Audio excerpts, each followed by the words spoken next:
Meditação Contemplativa, por Joel S. Goldsmith. Iluminação, comunhão e união. A meditação nos leva à iluminação, que primeiro se torna comunhão com Deus e, finalmente, união. A iluminação é uma experiência individual.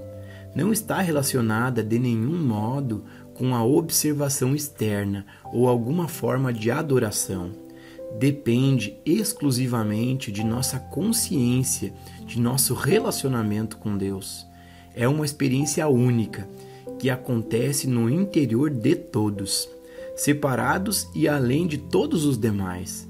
Não pode ser compartilhada com esposa, esposo, filho ou amigo de confiança, e não é possível buscá-la com outra pessoa. É necessário nos recolhermos no nosso santuário interior e aí descobrir nossa experiência de Deus. De certo modo, é possível compartilhar nossa revelação com outros que já estejam iluminados ou que estejam no caminho da iluminação, sem jamais nos esquecermos de que a experiência de Deus é individual. Se nos ocorresse no meio de uma multidão, mesmo assim, seria uma experiência solitária. Não pode haver parceiros nesta experiência, mas podemos compartilhar a verdade revelada que pode conduzir outros a experimentá-la.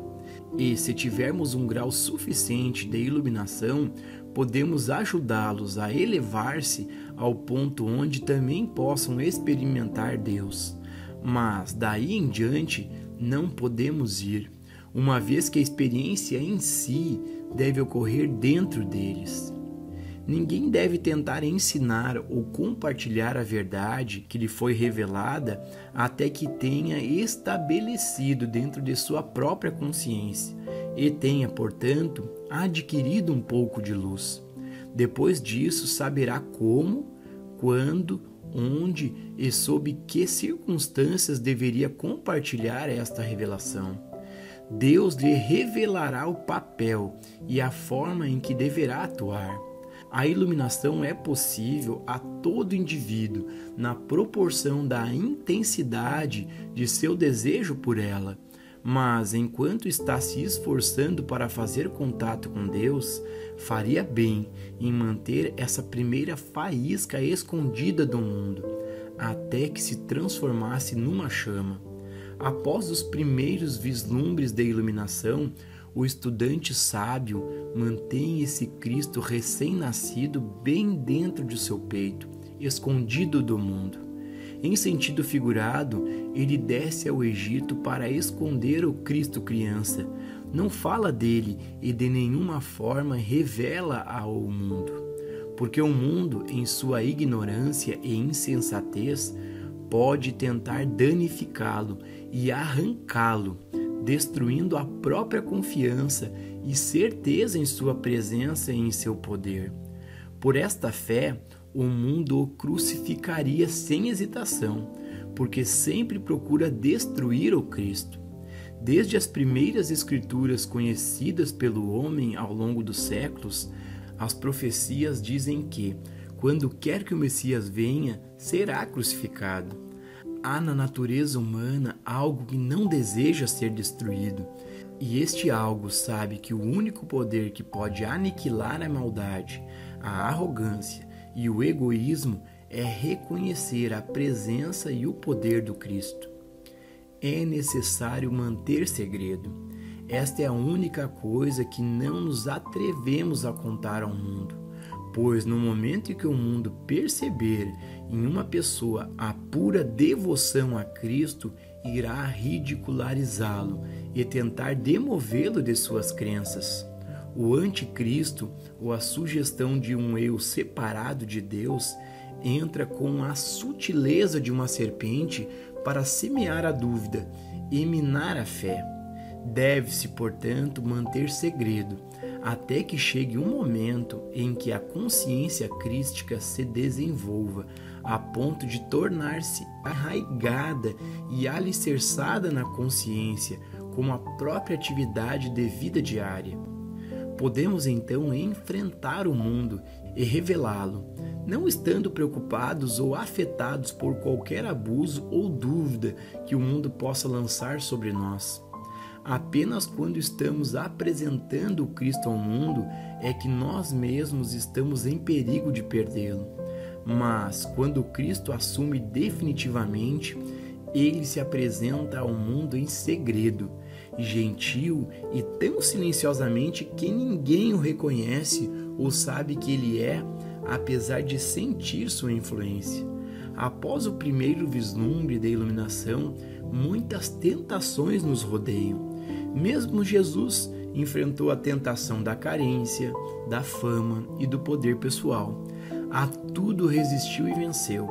Estas mesmas tentações aparecem para todos nós, mas quaisquer que sejam, elas se multiplicam muitas vezes, assim que se obtém um certo grau de iluminação espiritual. Quando se alcança maior iluminação, no entanto, essas tentações caem todas, até que apenas uma tentação permanece: o narcisismo. A tentação de acreditar que o eu, de mim próprio, pode fazer algo ou ser alguma coisa. Isso também deve, finalmente, dar lugar ao Cristo ressuscitado em nós. Não há limite para a profundidade da cristicidade. A iluminação leva à comunhão na qual trocas recíprocas ocorrem, algo fluindo de Deus para a nossa consciência e desta para a consciência de Deus.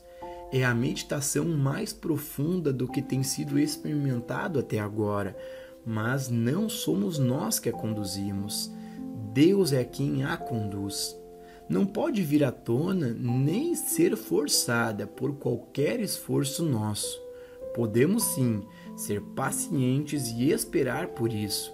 Então descobrimos que Ele assume e há um intercâmbio alegre e pacífico, no qual sentimos o amor de Deus nos tocando e nosso amor a Deus retornando. Em comunhão, a atividade do Cristo torna-se uma experiência contínua, não percebida apenas em raros intervalos, mas sempre presente. Finalmente, um ponto de transição é alcançado, no qual se dá uma mudança radical. Já não vivemos mais nossa própria vida. Cristo vive nossa vida por nós e através de nós. Tornamo-nos um mero instrumento para a atividade divina. Já não temos vontade nem desejos próprios. Vamos quando e para onde somos enviados. Nem mesmo temos suprimento e saúde por nós mesmos. Deus está vivendo sua vida como nossa vida, e assim um manto do Espírito nos envolve. Então, sempre que alguém tocar nossa consciência, tocará o manto de Cristo, e ainda que seja apenas sua bainha, cura e redenção se manifestam. Envoltos neste manto, não é necessário ir a algum lugar para levar a mensagem do Cristo ao mundo. O mundo chegará até ela, onde quer que estejamos, mas devemos estar revestidos com a consciência do Cristo. Levar ao máximo a comunhão resulta no relacionamento final, que é a união com Deus. Em comunhão se alcança tal estado elevado de consciência que é possível voltarmos-nos para dentro a qualquer hora do dia ou da noite e sentir a presença do Senhor. É como se Ele estivesse dizendo, abre aspas, eu caminho ao seu lado. E de novo, até aqui eu tenho caminhado ao seu lado, mas agora eu estou em você. E finalmente se ouve, até aqui eu tenho estado dentro de você, mas agora eu sou você. Eu penso, eu falo, eu ajo como você. Sua consciência e minha consciência são uma e a mesma, pois agora permanece só minha consciência, fecha aspas. Alcançando esse estado, já não há mais comunhão, porque já não há mais dois, há apenas um ser, e este um é Deus, se expressando, se revelando e se suprindo. É o casamento místico, que testemunhamos a nós mesmos sendo despossados pelo Cristo, tornando-nos aquilo que Deus juntou na união indissolúvel que existe desde o princípio. Abre aspas. Eu e o Pai somos um, fecha aspas. Isto é a união divina. Nesta união mística, todas as barreiras se diluem e até mesmo nossas opiniões intelectuais se dissolvem na sabedoria universal. Há uma entrega total do ego ao um universal. Tudo que eu tenho é teu. Minhas mãos, meu corpo. Não tenho mais necessidades de nada nem de ninguém. Dentro de mim está o pão, a água e o vinho. Eu tenho toda a plenitude. Este é o auge da experiência espiritual. No Cântico de Salomão, esta experiência é descrita quase como se fosse uma história de amor humano, mas definitivamente não é isso. No princípio sempre há os dois. É no estado de comunhão que dois se amam, o Pai e o Filho. Jesus disse: como o Pai me amou, assim eu te amei. Nesse relacionamento de comunhão, sentimos nosso amor fluindo para Deus e o amor de Deus fluindo até nós, semelhante ao amor materno envolvendo o Filho amado. Tudo termina em união. Quando ocorre, já não mais existe um eu.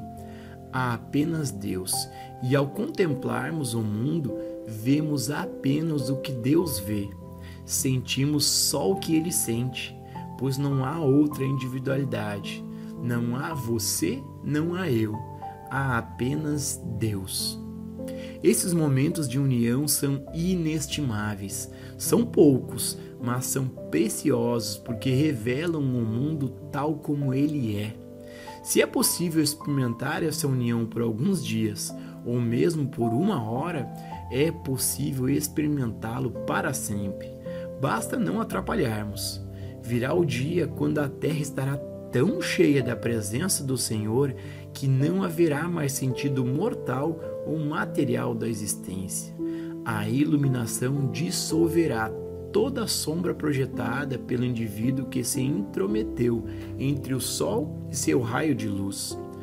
Quando a iluminação vem, já não precisamos de nada que possa ser encontrado no mundo exterior, pois tudo e todos se tornam parte de nosso ser. Não há mais necessidade de nos preocuparmos, porque agora Deus vive nossa vida. A consciência da presença é contínua. Ela canta dentro de nós sem cessar. Eu nunca te deixarei, eu nunca te abandonarei. Ela vive a nossa vida e nos tornamos espectadores dela, observando-a desdobrar-se como nossa própria experiência, extraindo para nós tudo o que é necessário para a nossa plenitude. No silêncio da nossa consciência se manifesta o poder criador de Deus e, quando sentimos esta resposta, não somos apenas um com Deus, somos um com todo ser espiritual no universo. Todo o bem do universo virá ao nosso encontro. É a bondade de Deus que se derrama por intermédio de nós para o mundo. Já não teremos bens pessoais, elimina-se todo sentido de posses, aquisições, poderes, e em seu lugar nos é concedida a totalidade, a abundância de Deus em sua infinita plenitude. Toda sua glória é revelada em nossa vida, como nossa própria vida, como a harmonia de nossos relacionamentos, a abundância e a plenitude de nossos negócios, o brilho de nosso semblante, vigor e força de nosso corpo, as verdadeiras vestimentas que nos abrigam. Toda alegria e plenitude que manifestamos são testemunhas silenciosas de que eu, em você, sou poderoso.